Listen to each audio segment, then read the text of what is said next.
founders. It is a hot, hot day in Chicago, and I am about to open it up and let you guys know that we will be on the beach this evening, guys. If filming live for Facebook Live for that awesome hair giveaway.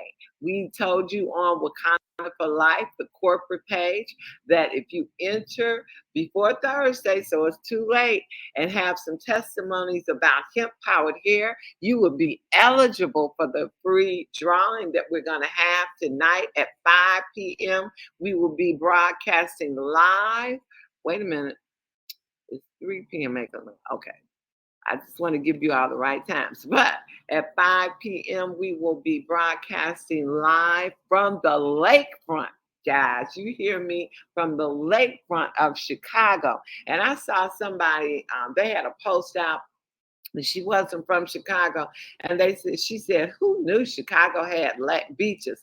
But guys, we have one of the best beaches in the country. And I do not bite my tongue in saying that. So if you are around or in Chicagoland, make sure we'll be on 31st Street, Lakefront today at 5 p.m. broadcasting, and that might be the best place to be because they said it's going to be super, super hot here in Chicago. And I got up and it was super, super hot already. So I'm going to get out of the way and bring up our phenomenal president. And she is the pillar of wealth. And this is Thursday, which means it is Wake Up Wealthy when? Now. Wake Up Wealthy now. And so, without further ado, are you out there, Dr. Pat? I am here. Can you hear me? I can hear you loud and clear. Take it away. All right. Thank you so much. Our phenomenal Phyllis Nash, always there to support us, to help us make it to the next level, to inspire us, to give us hope and keep us moving forward. I really appreciate Phyllis and all that she's done in Wakanda, and she has been a blessing to me, and I'm sure a blessing to so many more of you. She's a woman that has been through something. Phyllis didn't just pop up and come to Wakanda. Phyllis has been through something. She's been in different places, different businesses. She's seen success. She's seen all kinds of challenges, and she had continued to overcome every one of them. Why? Because she is a midwife. It's her job to help people birth, to come through to the next level. And I tell you, when it's your job, it goes beyond a duty. It's not a duty. It's like one of the things that you know that is your job to do while you're here on earth, your purpose. And she's walking in her purpose, and we should all be grateful for that. And as I say so often, let us keep Phyllis in our prayers because she has a phenomenal impact on all of our lives, being here every single morning faithfully as she has for all of these years. So again, I am Dr. Patricia Van Pelt Scott, and I am here to talk about waking up wealthy now. I can tell you who's going to wake up wealthy. Who already woke up wealthy? The person that woke up wealthy is the person who set a goal, who has a goal, a worthy goal that they have set before them. They have woke up wealthy. Well, how have they woke up wealthy? Because everything that you need begins to come to you once you make a decision about what you're going to do. When you make a decision about what you're going to do and you make that, set that as a goal, then the things that you need will come to you because what? You have set a goal. Now, some people say, well, I set a goal and nothing happened. Well, part of it is focus, right? So you can set a goal with words, but not your intentions, right? Because your intentions are revealed through the things that you say, the things you do, and the places that you find yourself at, right? My mom had made a decision that she wanted to finish school and she wanted to get her degree. And so during break time between sessions, well, when school was out for a while, she would go out and start partying, going to all kinds of places and just partying. My mama partied a lot. But when it came time close to go back to school, she cleaned that up. She wasn't thinking about partying anymore. She was thinking about getting prepared, getting her books, getting to the school, making sure all her classes were in place. So her intentions were that she was going to finish school. Now, she was out there partying with everybody else during that period of time, and they probably thought, oh, she's just like us. But her intentions were different.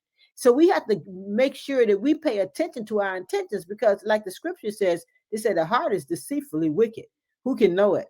Your heart can deceive you, make you think that, oh yeah, I set this goal and it haven't happened, but it's gonna happen when it's not going to happen unless you put your focus on it, right? That's what you got to turn your focus on. It's just like if we went outside with a magnifying glass, you go out and you feel the grass is nice and cool and moist. No matter how hot it is outside, I noticed that the grass, when I step on the grass, it's always cool and moist.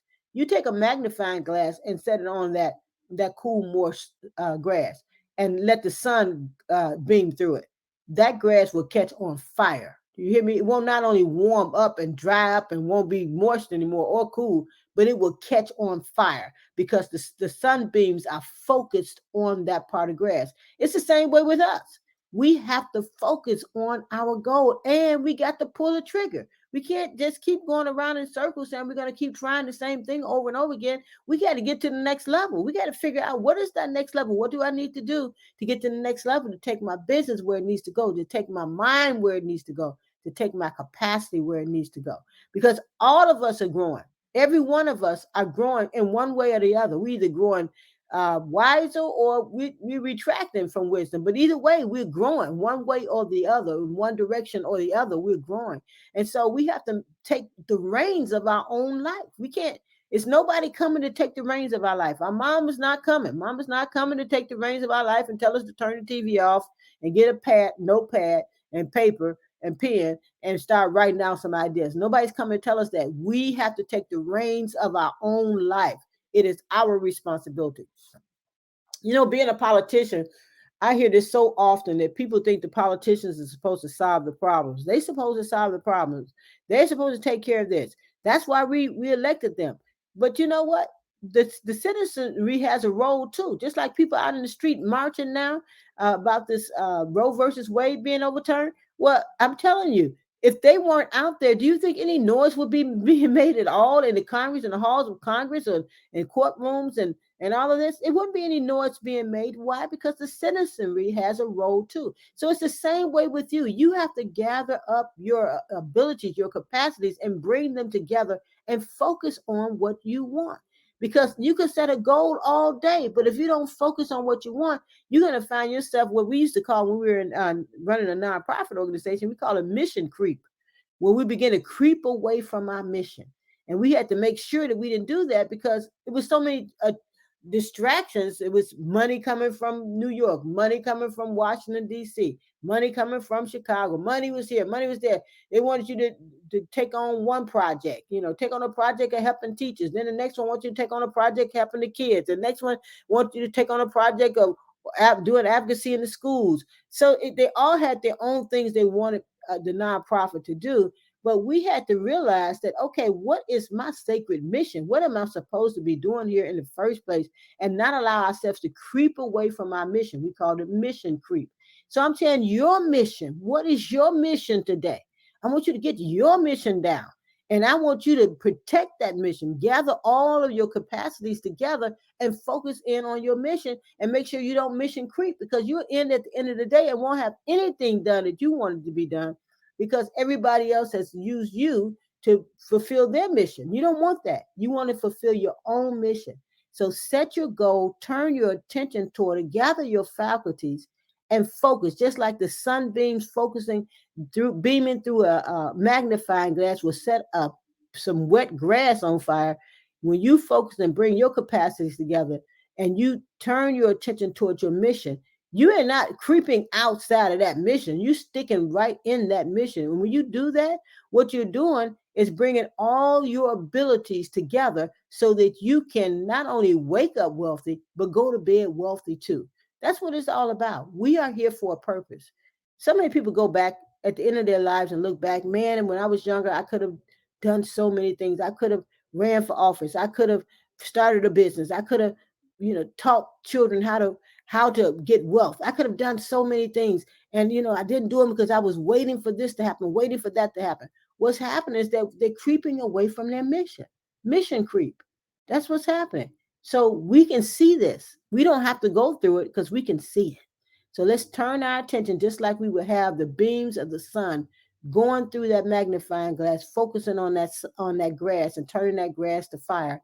Turn your attention to your goal, to your mission, and focus all your faculties there and see one to set on fire. All right. I'm Dr. Pat, and of course, I'm always going to be here inspiring you to rise to purpose. Have a Wakanda kind of day today. Bye now.